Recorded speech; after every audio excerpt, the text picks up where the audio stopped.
Hi, this is Remembering the Past, the show where we talk about people who died recently who've had a profound effect on our history, our society, or our culture. We'll range afar again tonight with people who made it into their 90s or beyond. And we'll start out with Ralph Wilson, who died at the age of 95. Even though Ralph Wilson was born in Ohio and lived most of his life in Michigan, he's an icon in Buffalo, New York, because he was the founder and owner of the Buffalo Bills for their entire history. Next to George Halas, Ralph Wilson was the longest-running owner in professional football. The Bills were a great team in the old AFL in the early 1960s. They won a couple of championships with quarterback Jack Kemp and running back Cookie Gilchrist. Wilson was one of the people who was instrumental in the old AFL-NFL merger in 1970. We talked about that. The Bills have been a model of frustration franchise ever since. They've never won the Super Bowl, although from 1990 to 1993, they earned the distinction of playing the Super Bowl 4 times. No one else has ever done that. They lost all 4. They lost the first one when they were probably the better team on a missed field goal at the end of the game. They were coached by Marv Levy, and they had some great players on that team, including Jim Kelly, Andre Reed, and Thurman Thomas. Ralph Wilson stuck with the team and stuck with the town through thick and thin, and here's an NFL report on Ralph Wilson. Ralph Wilson made a name for himself in professional football.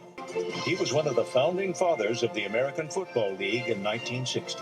The 41-year-old Wilson was residing in Detroit when he decided to put down football roots in Buffalo. When I came over here, I didn't know what was going to happen. I was an outsider. Well, they didn't have a team, and there was nobody in Buffalo. I was accepted. The Bills inherited the dilapidated War Memorial Stadium, better known as the Rock Pot.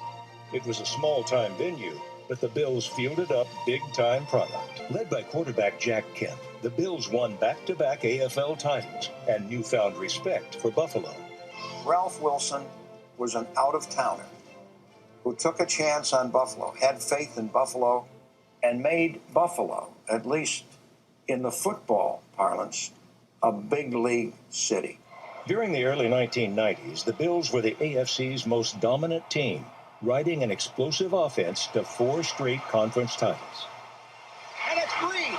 Reed at the 20-yard line, still on his feet, to the 15, to the 10, to the 5, and for the touchdown. The Bills lost all 4 Super Bowls, but the Buffalo fans never wavered in their support.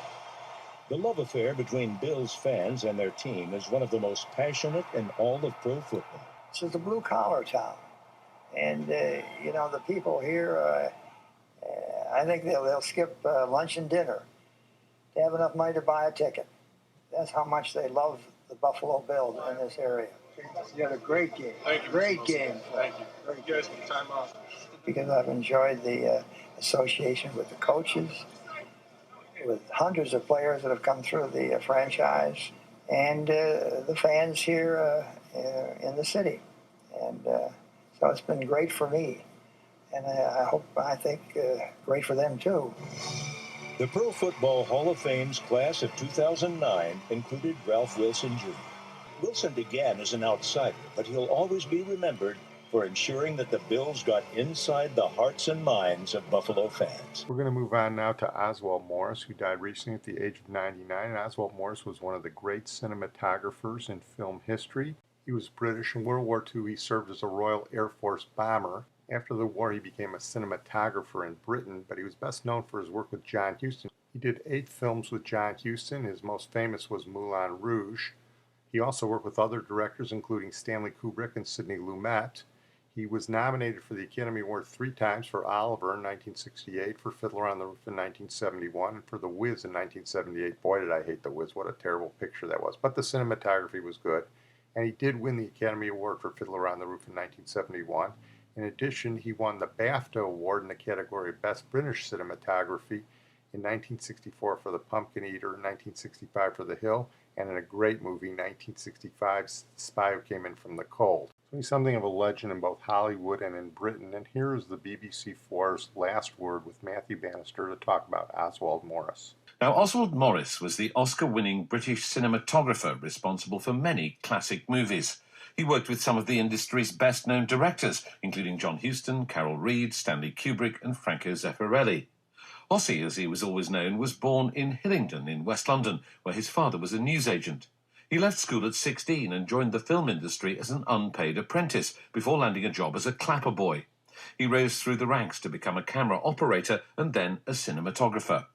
His fellow cinematographer, Brian Tufano, says his breakthrough was the 1952 film Moulin Rouge.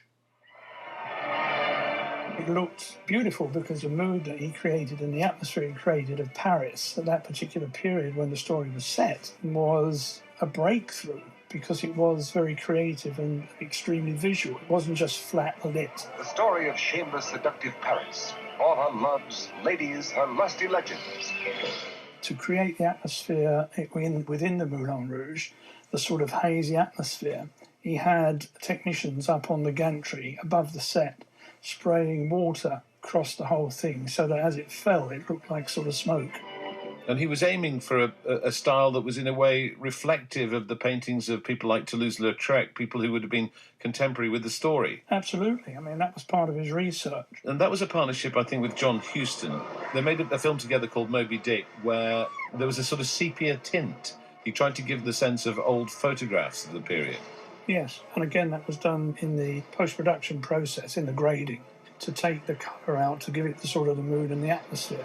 All the mechanics for the working of the whale were built onto the concrete floor of the tank, and that had to be done when the tank was empty.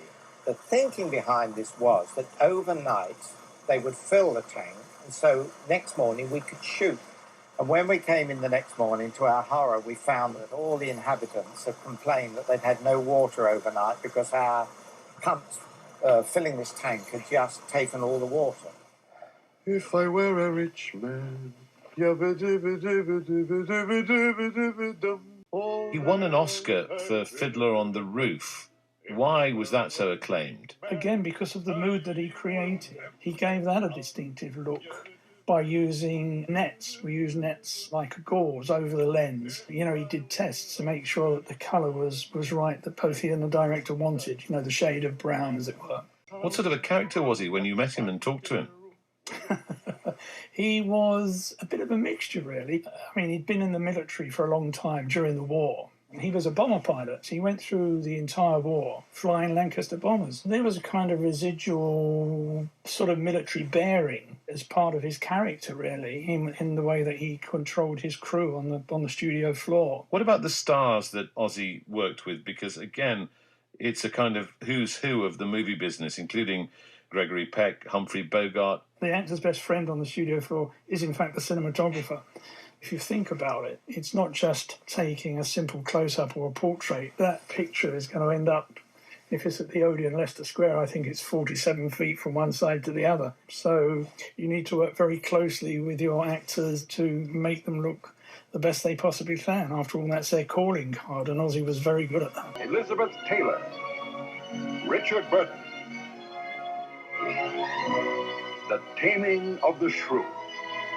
And it sounds as though he got on very well with Elizabeth Taylor and Richard Burton. I understand that they organised for his wedding to take place in Positano. Yes, they did indeed. He did say that, you know, they had a good working relationship. What do you think he was most proud of having achieved? I don't ever remember him talking about his favourite film, but he was very proud of having won the Academy Award. For Fiddler on the Roof? For Fiddler on the Roof, indeed, yes. He may have won for Fiddler on the Roof, but I got to tell you, the cinematography in Moby Dick is really, really good. You should check it out sometime with Gregory Peck and Richard Basehart. Well, we're going to move on now to Eddie Lawrence, a.k.a. Lawrence Eisler, who died recently at the age of 95. Nice Jewish boy from Brooklyn who became a comedian, and you probably don't know him by sight.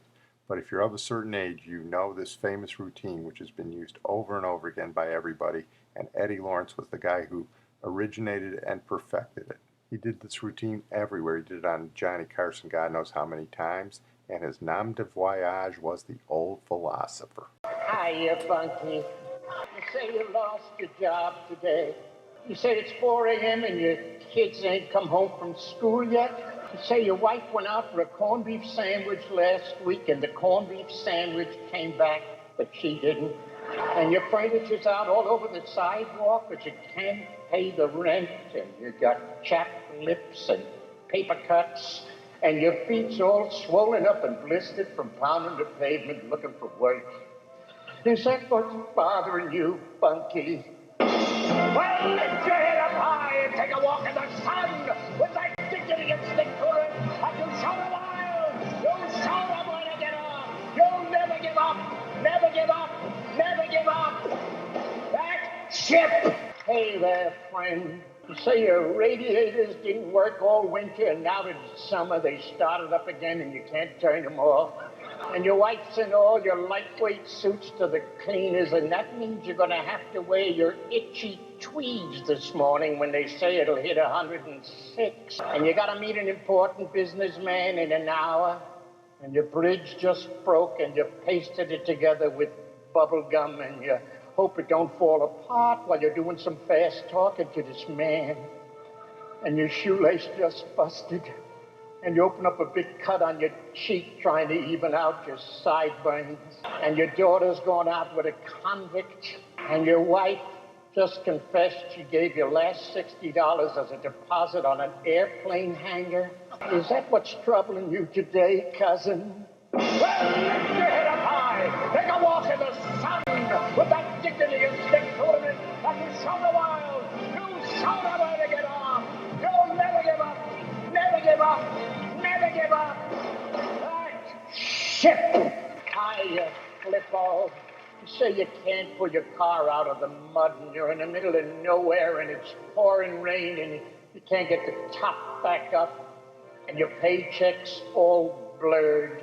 Foot went right through the gas, and your girl's screaming bloody murder. She's scared of the dark, and a stroke of lightning splits your motor in half, and your suit's shrinking up fast, and you start up the windy road on foot, and 60 yards of barbed wire hit you right smack in the puss, and your boat fall down in the mud, and a wild animal comes over and runs away with your shoes, and your car blows up suddenly, and your windshield wiper ends up in your mouth, and you can't move, and the mud's rising up to your nostrils, and you're sinking fast, and you don't hear your girl screaming anymore. Is that what's taking the yay out of yay team today, Bobby? Well, lift your head up high. Take a walk in the sun with that dignity and stick to it, and you show the world. You show them where to get off. You'll never give up. Never give up. Never give up. That ship. Now, this is the old philosopher saying, so long, folks. Eddie Lawrence, the old philosopher, the guy who put bunkie into the vernacular. We're going to close tonight with Sidney Linsky, who died recently at the age of 104. And Sidney Linsky was one of, if not the oldest, Chicago Cub fans in existence. There's no one alive today who remembers when the Cubs won their last World Series. That was in 1908. You'd have to be about 115 to remember that. But Sidney Linsky probably came as close as anybody.